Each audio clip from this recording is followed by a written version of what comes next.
በሰፈሩት ቁና መሰፈር አይቀርም ማለት ይሄ ነው እንግዲህ። ወይዘሪት ሜርሲ ከህፃኗ ልጅ ጋር ስትባረር ወድቃ እንግዲህ ተሰባብራለች። ሁለቱ ወጌሻዎች ጥሩ አድርገው እየደቆሷት ይገኛሉ። በቀላቸውን እየተወጡ ይመስላሉ።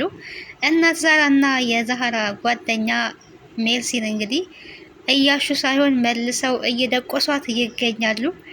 ይሄ ደግሞ የዘራችሁን እያጨደች ትገኛለች። ተንኮሏ መልሶ ጥሏታል።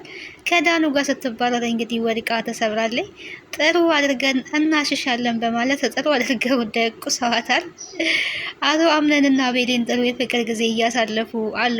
እንግዲህ ቤሌንና አቶ አምነን እንዳላጣሽ ፈራለው የሚል ቃላትንም እየተናገሩ ይገኛሉ። ፍቅራቸውን እያደሱ ነው። ይሄ በጣም ከምንም በላይ ደስ የሚል ነገር ነው። ሲፈን ደግሞ ስትልከሰከስ ስትማገጥ እንግዲህ በገዛ ባሏ አልጋ ላይ ተይዛለኝ ማለት ነው። ሰላም ጤና ይስጥልኝ ውድና የተከበራችሁ የቻናሌ ቤተሰቦች እንዴት አላችሁ? በያላችሁበት የዓለም ዳርቻ ሰላማችሁ ይብዛ። ለዚህ ቻናል አዲስ ከሆናችሁ ሰብስክራይብ፣ ላይክ፣ ሼር እያደረጋችሁ ቤተሰብ እንድትሆኑ በአክብሮት ጋብዛለሁ።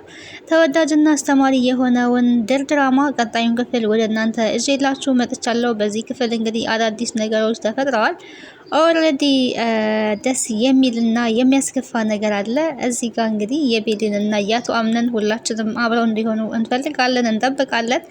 ታዲያ ጥሩ ጊዜ እያሳለፉ ይገኛሉ። እነሱም በቆይታቸውና በጊዜያቸው ከምንም በላይ ደስተኞች ናቸው። አቶ አምነንም ቢሆን ቤሊንም ቢሆን እጅጉን ደስተኛ ናት። ከአንቺ ጋር ሲሆን በጣም ልዩ የሆነ ስሜት ነው የሚሰማኝ። ሀሳቤን ሁሉ እረሳለሁ፣ ሁሉ ነገር እረሳለሁ፣ ደስ ይለኛል። ምንም የማስበውና የምጨነቀው ነገር የለም እያለ እንግዲህ ለቤሊን እየተናገረ ነው። ሰው የልቡን ሲያገኝ ከሀሳብም ነፃ ይሆናል። ፍቅር እንግዲህ ሀያል ነገር ነው። ብዙ ደስታ ያለበት እውነተኛ ፍቅር ማለት ነው። ፌኩን አይደለም ያልኩት። እውነተኛ ፍቅር ብዙ ደስታ ያለበት፣ ብዙ ሰላም ያለበት፣ ስለምንም የማታስቡ የማትጨነቁበት፣ አንድ ልባችሁ ባረፈ ሰው ላይ በሙሉ ልብ ከፈጣሪ በታች በተስፋ የምትኖሩበት በደስታ የምትኖሩበት ነው ፍቅርና በዚህ እንግዲህ ሁለቱ በጣም ደስተኞች ናቸው። አብረው ሲሆኑ ሁለቱም ተመሳሳይ ስሜት እንዳላቸው እንግዲህ እያወሩ ነበረ። እንዳላጣሽ ፈራለው፣ እንዳትርቂኝ እባክሽን ከኔ አትራቂ እያላት ይገኛል አቶ አምነን። አልቅህም እኔ ካንተ ራኩ ማለት አንተ ጋር ያለው ስሜት አሁን ላይ የማልደብቅህና የማልዋሽ ነገር እኔ ጋርም አለ። ካንተ ራኩኝ ማለት አንተ ብቻ ሳትሆን የምትጎዳው እኔ መጎዳለሁ ብላ እንግዲህ ቤሌን እውነቱን ፍርጥርጥ አድርጋለች። ያው እስካሁን እየተሽኮረመመች እሱም ቢሆን ግልጽ አድርጎ እየተናገረ ባይሆንም አሁን ላይ ግን ፈንቅለው ውስጣቸው ያለውን ነገር እየተናገሩ ይገኛሉ። ምክንያቱም ሁለቱም ይዋደዳሉ። የሆነ ችግሮች በመሀላቸው ሲመጡ ግን በእነዛ በችግሮች መጥፎ ቃላት በተለይ አቶ አምነን ይናገራል። ቤሌን ግን ወደ ውስጥ ገብታ ከማልቀስና በትዕግስት ነገሮችን ከማሳለፍ ውጭ ሌላ ምንም የምትለው ነገር የለም። አቶ አምነንም ቢሆን እንደተመለከትነው ከዚህ በፊት ባለፉት ክፍሎች ቤሌን የሆነ ጥፋት አጥፍታለች ሲባል የሆነ ደግሞ ወይ ያጠፋች ነገር መስሎ ከተሰማው ይናገራታል፣ ይነጫነጫል። እንደዚህ የሚያደርገው እንግዲህ የእሷ ፍቅር እንጂ የእውነት እሷን ጠልቷት አይደለም። ከዛ በኋላ ደግሞ እሷን ማሰብን አይተውም። ማሰብ ብቻም አይደለ ክላሷ እየሄደ አብሯት ይቀመጣል፣ አጠገቧ ይሆናል። ተኝታ ከሆነም እስከምትነሳ ይጠብቃታል።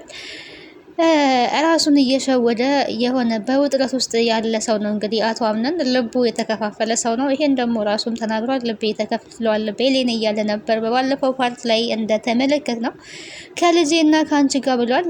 ፍቅሩ ልቡ ያለው ቤሌን ጋር ነው። ሀሳቡ ደግሞ ተበታትኗል። ጀሪ የምትባል እንግዲህ በድንገት ወደ ህይወት ውስጥ ገብታ ሳያስበው የልጅ አባት ልትሆን ነው እያለችው ትገኛለች። ስለዚህ ሀሳቡ ተከፋፍሏል። ልቡ ደግሞ ያለው ቤሌን ጋር ነው። ልቡን መዋሸት መሸወድ አይችልም። ብዙም ጊዜ ልባችን የሚለን ነው ማዳመጥ ያለብን እንጂ በሀሳባችን ውስጥ ብዙ ነገሮች ይመጣሉ። የሰው ልጅ ብዙ ነገር ሊያስብ ይችላል። ግን ትክክለኛ ውሳኔ እንድንወስን የሚረዳን ልባችን የሚለን ነገር ነው እና አሁን ላይ አቶ አምነን እንግዲህ የራሱን ትክክለኛ ውሳኔ የወሰነ ይመስላል። ቤሌንን እንደሚያፈቅራት እንግዲህ ተናግሯል። ፍቅሩንም ገልጾላታል። ይሄ ደግሞ አስደሳች ነገር ነው። ፍቅር ትልቅ ነገር ነው። ጄሪ አሁን ላይ የበለጠ እንግዲህ በጣም አስቸጋሪ ነገሮች ነው የምትገኘው። ሙስጠፋ መቼም ቢሆን እሷን መፋታት አይችልም። እየተጫወተባት ይገኛል። አስገድዷት አብሮ ተኝቷል። ይሄ ደግሞ ቢታይ እንግዲህ ይሄ መረጃ ከወጣ የበለጠ አቶ አምነንን ደግሞ የበለጠ ጄሪን እንዲጠላት ይሆናል። አሁንም ቢሆን አይወዳትም። እዛ እንግዲህ የመጣው ሙስጠፋ ምስኪን መስሎ እዛ ቤት ገብቶ ለጄሪ ግን ሲቃይ ሆኖባታል። ያለፈ ታሪክ የማይቋጭ ከሆነ እውነት ለመናገር በዚህ መልኩ ህይወትን ያመሰቃቅላል ማለት ነው። መጀመሪያም ታዲያ ጄሪ ትልቅ ጥፋት አለባት። እዛ ቤት ለውድድር ለሚስትነት ለውድድር ብትመጣም እሷ እጅግ ትኩረቷ ገንዘብ ላይ ነው። ሙስጠፋንም ቢሆን እንደሚያፈቅር ሰው አፈቅርሃለሁ የልጅነት ፍቅረኛ ሆና ብዙ ነገር ከሱ ጋር አሳልፋ ታዲያ ገንዘቡን ሁላ ልጅነቱን እድሜውን ጨርሳ አሁን ላይ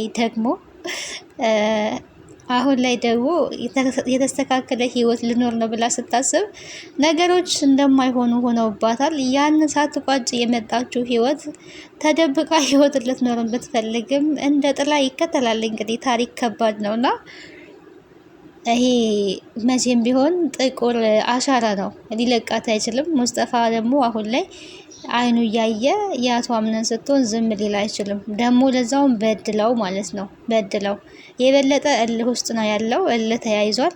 መቼም ደግሞ እንደማይተዋት ነው እየነገራት ያለው። አምነን ደግሞ እሷን አይፈልጋትም። እንግዲህ ቼክ አረግሽም ባልሽ አይደለም ወይ ነው ሲላት የነበረው። ሰው ልጅ ጥሩ ነገር ከሰራ ጥሩ ነገር ሊያገኝ ይችላል። መጥፎም ከሰራ ደግሞ ያንኑ መጥፎ ነው መልሶ የሚሄደውና ጄሪ ስተሰርታለ ብዬ አምናለሁ። መቼስ የሚያፈቅራት የሚወዳትን ሙስጠፋን ትታ አቶ አምነንን እሷ በምርጫ በሜርሲ አማካኝነት ይህንን ምርጫ ብታልፍም እንኳን አምነን ጋር ያለው ስሜት ደግሞ ለጄሪ የሚጠቅም አይደለም። በምንም ሁኔታ ውስጥ አምነንና ጄሪ አብረው የሚሆኑበት አንዳችን ምክንያት የለም። ምክንያቱም መሀላቸው ፍቅር የለም። ትዝም እንኳን አትለውም። ያው አብራው ያደረችውም በራሷ መንገድ አጠጥታ እንጂ እሱ ፈልጎና አስቦበት አይደለም። ሳያስብ ነው ይሄ ነገር የተፈጠረው። ለንብረት አሳቤና አላማዬ ደግሞ ያንተን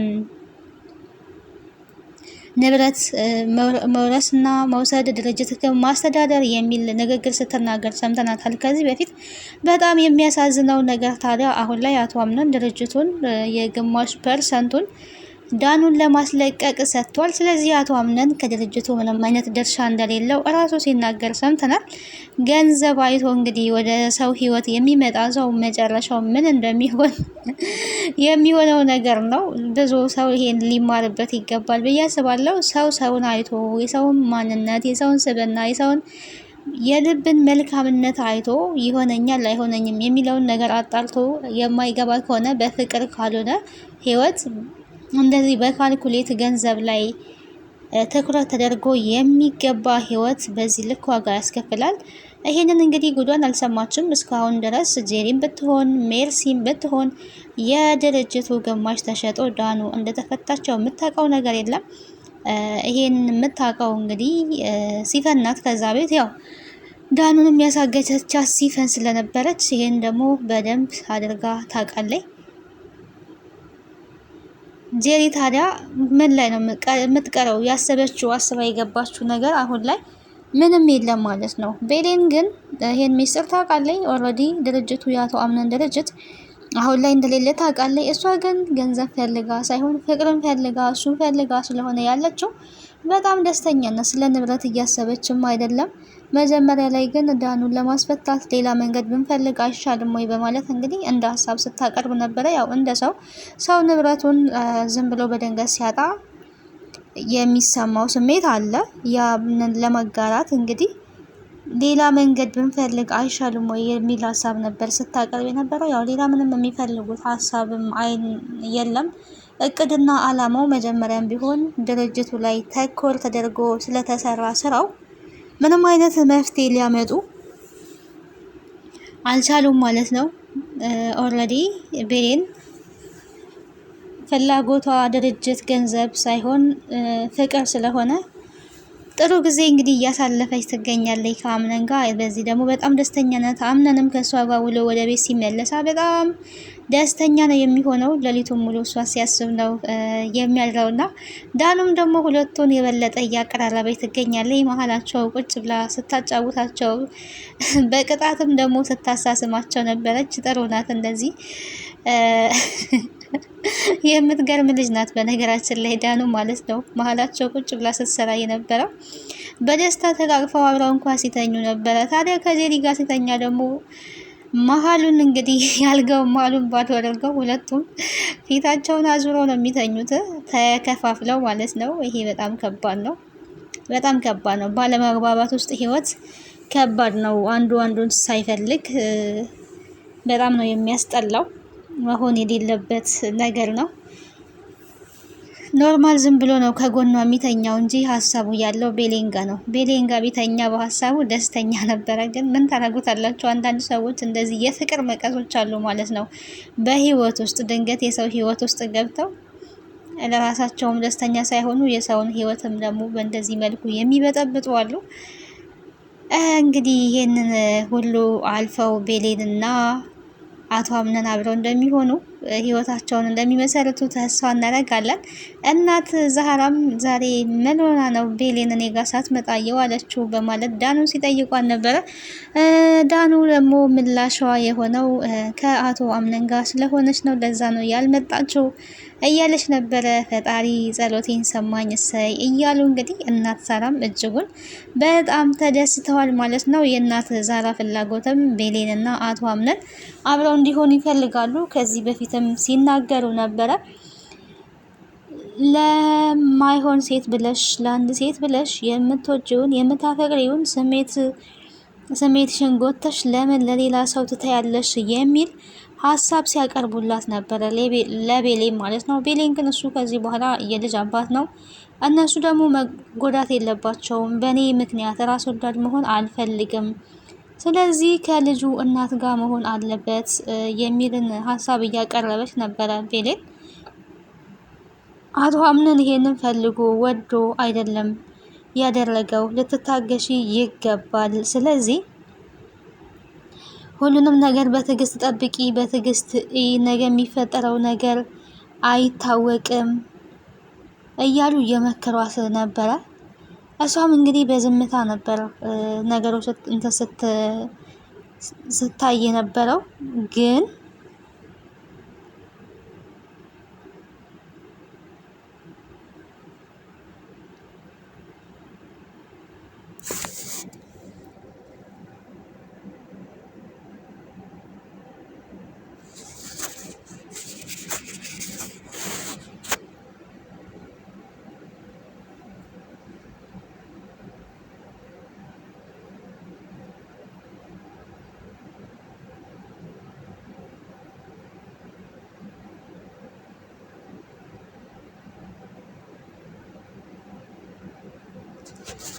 ቤሌን እንግዲህ እዚህ ጋር ራስ ወዳድ መሆን ስላልፈለገች ነው እንጂ እሱ ጄሪን እንደማይፈልጋት ያው ጠንቅቃ ታውቃለች።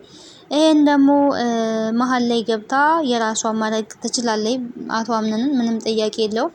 እሱ ግን እጎዳሻለሁ፣ እኔ ላልሆንሽ እችላለሁ፣ አልሆንሽምም ነበረ ሲላት የነበረው። እንደዛም ቢላትም ችግር የለውም አትጎዳኝም፣ እረዳሃለሁ ብላለች። እንግዲህ እንደምትረዳው በችግሩ ጊዜም ከጎኑ ያለችው እሷ ናት። ሲያዝን፣ ሲከፋ፣ ሲጨነቅ በብዙ እንግዲህ ከጎኑ ያለችው ቤሌን ናት እንጂ ጄሪ የት እንዳለችው እንኳን አይታወቅም ማለት ነው። ቼክም አታደርገውም። እሱም ቢሆን ትዝ አትለውም። በራሱ ጉዳይ ተወጥሮ ነው የሚኖረው። ከዛም በመቀጠል ሰዓት በሚያገኝበት ሰዓት ላይ እንግዲህ የመሆን የሚፈልገው ከቤሌን ጋር እንጂ ከጄሪ ጋር አይደለም። ጄሪ እንግዲህ ኪሳራ ውስጥ ያለችው ማለት ነው። ኪሳራ ነው፣ ያው ኪሳራ ነው፣ ምንም ጥያቄ የለው።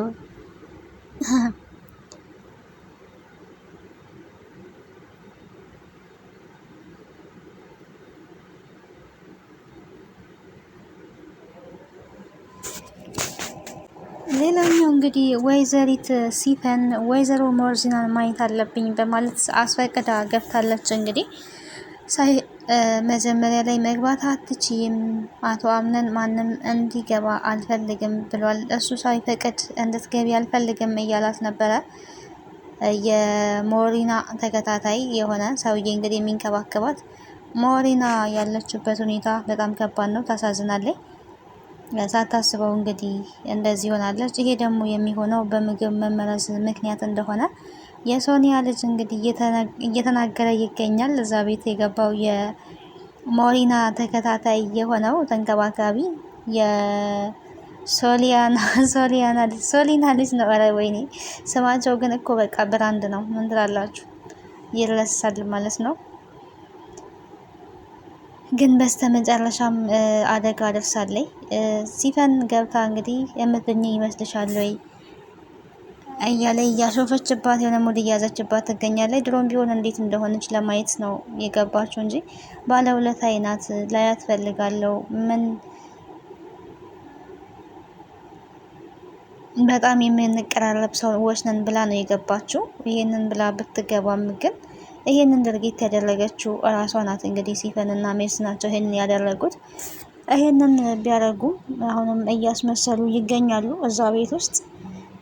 ይሄን ሁሉ ሴራ እንግዲህ አንድ ቀን መውጣቱ አይቀርም፣ አንድ ቀን ይጋለጣል። ሁሉም እዛ ቤት ውስጥ እየተጨማለቁ ናቸው በወንጀል። በነገራችን ላይ ከእናት ዛህራ እና ከቤሊን ውጭ ሁሉም በነገር ተይዘዋል እንዳሉ። ይሄንን ሁሉ እንግዲህ አምነን አያውቅም። አምነን ይሄንን እውነት ያወቀለታ እዛ ቤት እንግዲህ ማንም አይቀርም ማለት ነው። ሁላቸውንም መንጥሮ ነው የሚያውቀው። እውነቱ በቅርብ መጋለጡ አይቀርም፣ የጊዜ ጉዳይ ነው። ጊዜ ዳኛ ነው፣ ጊዜ ዳኛቸዋል ብዬ ተስፋ አደርጋለሁ።